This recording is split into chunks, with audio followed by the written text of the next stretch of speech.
Happy Monday, happy October. Here we are. This is Mandee of Mandee Miller Fitness, and today we're doing a 15-minute body weight standing workout. As we approach the holiday season, I know how hairy the schedules can get. So I was like, how can we create something that is accessible to all bodies? So there's going to be low impact options, no shoes required, really minimal space. So this is attainable by all folks. Please share amongst your friends. I want this to go far and wide if it can. So 10 movements, everything's a minute, and it will not be repeated. So we'll have a nice juicy warm up and a very short, probably not complete cool down, but it's worth it, just trust. So let's take a quick moment before we start our playlist. Observe your space. Put your hand on your heart, put your other hand on your navel, just breathe in and breathe out. Excellent. Shake anything out that doesn't feel like it's gonna serve you, and let's hit play together right now. All right, warm up begins. Warm up is 3 minutes, so that's all we get in this warm up, but it'll be plenty. So I'm gonna start with just a wrist ring out, a shoulder roll, a head nod, and then reach up, little squat, and drop down. Let's do that 2 more times. Inhale, and exhale it down. 1 more time. And beautiful, good. Now I'm gonna bring my feet a little bit wider apart, drop into the hip of one side, exhale, rise, and switch that hip. It's okay if it feels a little bit tight because we just got started, hence the reason why it's called a warm-up. So we are trying to expand and contract the lungs. And we are attempting to warm up the muscle bellies. Excellent. Now from here, I'm going to step my feet in a little bit tighter, take my hands to my hips, hinge at the waist, and squeeze the seat. I'll show this to you from the side. I'm keeping my spine long, and I'm tucking my seat at the top. So I'm lengthening through the hamstrings and seat here, and then squeezing and contracting there. Last one. I'm gonna hold the next hinge, so I'm not counting that as a rep. I'm gonna reach those arms overhead and just get a little pull down action. So I'm pulling my elbows back towards the hips, trying to keep my hands out of my peripheral vision. Last one. Excellent. Rise your way up, and we're gonna go into some cardio. If I'm not a jumper, that's okay. So instead of doing a regular jumping jack, I'll just tap my toes from right to left. Good, start to connect to that diaphragmatic breath. If you haven't quite yet, we are a little over our halfway marker. So we've got about 1 minute and 10 seconds left on our warm up. Whatever feels good to you on the jack is good to me. This is your last couple. Beautiful. And then I'm gonna bring my feet fairly close together here, squeeze the legs, and just give me a little pulse. So we're feeling a little quadricep engagement, that's the point. And then we're gonna do a little knee mobility. So take your hands to your knees, just move your knees around in a circle. I would recommend no shoes, but if you wanna wear shoes, that's great. It's just nice to be barefoot. Good, last one. Good, now we're gonna move into a reverse lunge pattern and arm swing. We've got 1 movement left on our warm-up. Notice how I'm leaning my upper body ever so slightly forward. This is your last lunge, both feet. Then I'm gonna bring my feet wide apart, clasp my hands. We're doing this landmine rotation today, so we're warming up with it so that we get used to the idea. Notice my feet are staying planted right now. In the workout, they will pivot, so check that pivot out. We're working the feet. Beautiful. This is the end of our warm-up. So if you need a little sip of water, go ahead and grab it. Otherwise, we're starting on one side of our space. This is a traveling side squat, floor to ceiling tap. Here we go. I'm gonna squat, stay low, tap, and rise. Then I squat down, stay low, tap down, rise up. Bring it back to the squat. How could I make this even more challenging? Well, I could put a mini band on, but that kind of negates the idea of doing something standing in body weight. I could also pick up my pace, right? So making it a little bit more cardiovascularly challenging for the heart. Okay, we've got about 20 seconds left. I could also add a little hop. So if I'm looking for a little bit more fire, I could add that little hop. Since we're only doing it once, I kind of want to show you a lot of different ways to execute it, so you can take that with you, say, if you want to repeat this workout. Excellent job. Okay, now we're going into those landmines I was just discussing in the warm-up. Clasp your hands. I'm going to imagine I'm holding a bar in front of my torso, and then I'm pivoting my feet. I'm actually going to show this to you from the side because I think it will be helpful to see what's going on from that sideline view. Now I'm going to start to breathe because I'm noticing I'm starting to get a little breathless. Work your feet, work your ankles. Keep that clasp. If you want to switch the clasp, you could. We've got about 20 more seconds. Coming back to face you because I almost tripped over my own foot. I said to myself before I started this video, I was like, you know, just a couple of calm breaths will help. It did. Now, here we go. This is 3, 2, and I'm going to turn to the side. You can stay facing forward. Reverse lunge. I'm going to lift my leg, return to the lunge, and squeeze. Reverse, lift, return, and squeeze. Reverse lunge. I take that flight. I return the foot. Ooh, and squeeze. There's some balance. There's some strength.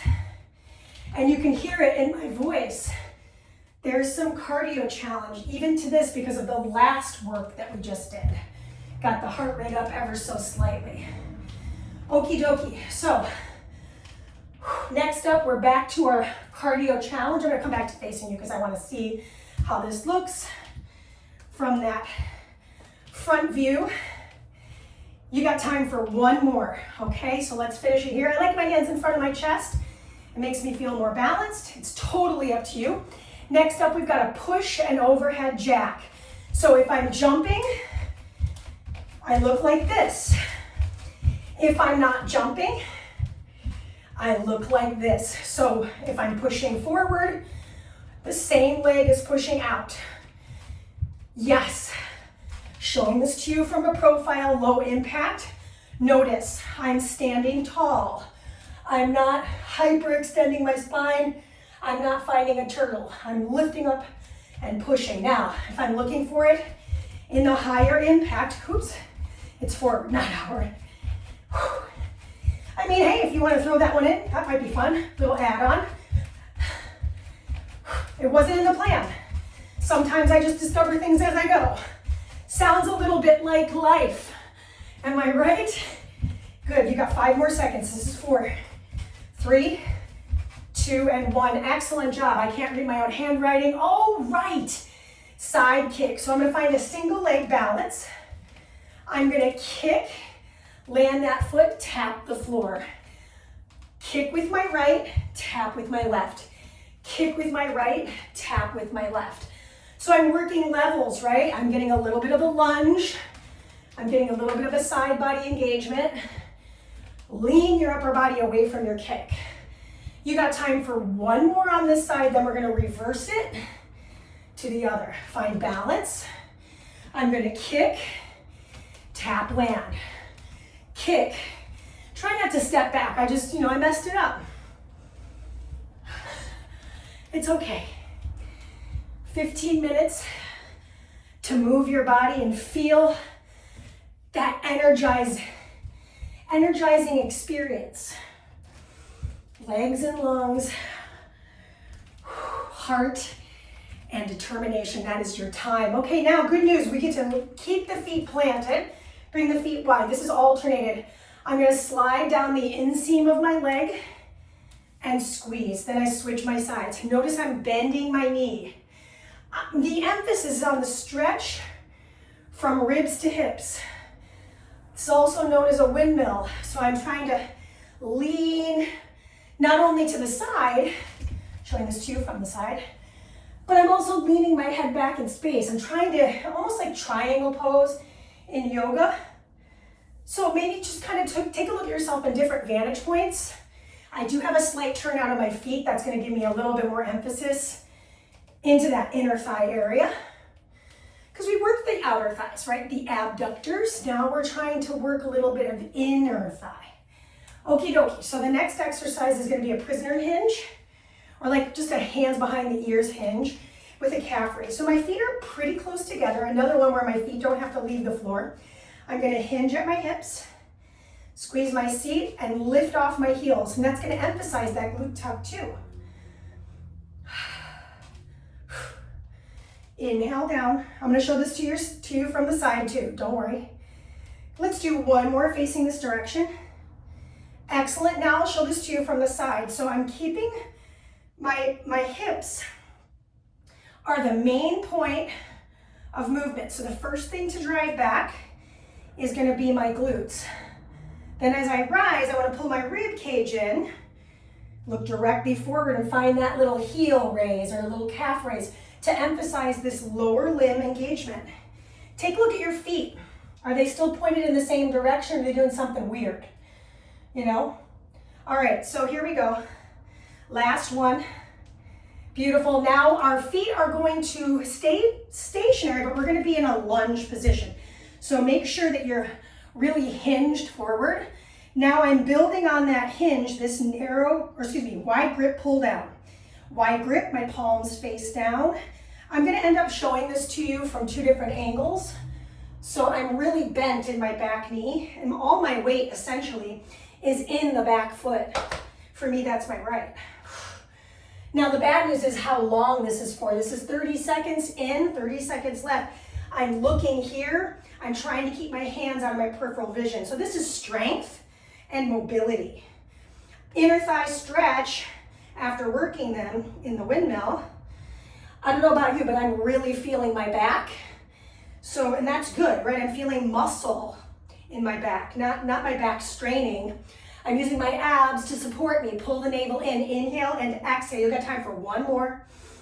Excellent job. Stand up. We go to the other side right away. Shift in. Different arms. I'm going to pull my elbows back and kick. Pull and kick. Pull and kick. I'm going to end up showing this to you forward again. So now I'm on my opposite hip. My toes and my knees are in alignment. Ooh, yeah. I'm feeling shoulders, triceps.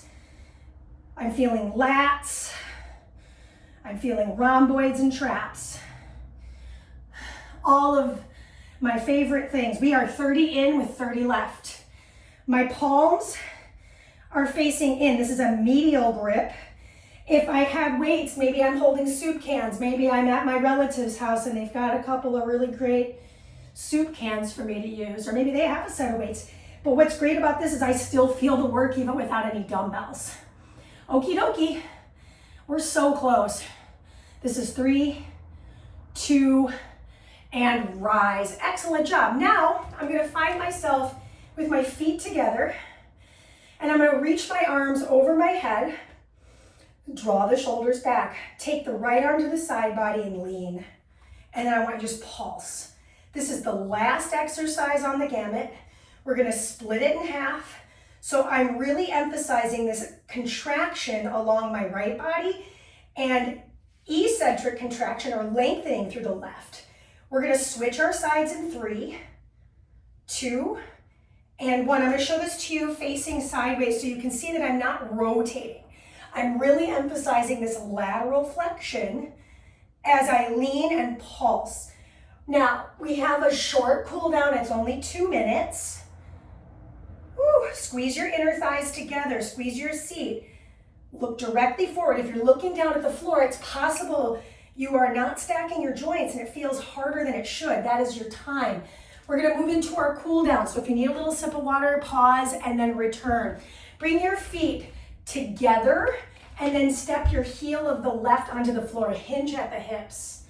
Nice little hamstring stretch. Pull the toes towards the face. You could use that with your fingers or just pull them towards your face with the strength of the muscle. Rise your way up, and then I'm going to step that foot back. I'm just turning my vantage point so you can see I'm stretching that calf muscle in a little bit more, with a little bit more balance. So I'm not like having to balance on one foot. So that's a great alternative if you need it. I'm going to do the other side, both versions. I'm getting the whole back side of the leg, pulling the toes towards my face. And then I'm going to step that foot back and push into the heel. Why? Because we had some impact. It's a nice little stretch through the calves, but I'm also feeling the posterior chain. Excellent. If you need a wall for balance, I say use it. I'm gonna grab the foot, and then I'm just gonna find my balance, hug my knees together. Nice little quad stretch. Think about tucking and releasing the tailbone. Almost like you have a pair of suspenders on, and you're trying to shorten them each time. Showing this to you from the side. I'm just focusing on tucking and releasing. See how my hip's moving? Beautiful. Keep that same foot. I am gonna use a wall because I think it's helpful. Cross the ankle over, sit into this, and just push your knee apart, and then roll that ankle joint around. Let's do the other side. Rise up. Whew. Find balance, hug the knee in. I don't want my knee to be way out to the side. I want to keep it close. And then I'm tucking and releasing the hip. Tucking and releasing the hip. Of course, if you want to elongate these stretches, please do. 2 minutes is not sufficient. But hey, if you're kind of pressed for time, it's better than no minutes. Excellent. Rise your way up. We're going to take a shoulder roll back for 3, 2, and 1. Reverse that shoulder roll. 3, 2, and 1. Hug yourself. You did it. Rock from right to left. Shake it all off. Excellent job. Super proud of us. I hope you have a wonderful week and a wonderful month and a wonderful holiday season that is fast approaching. And this is Mandee. So I'll see you soon on the net. Peace.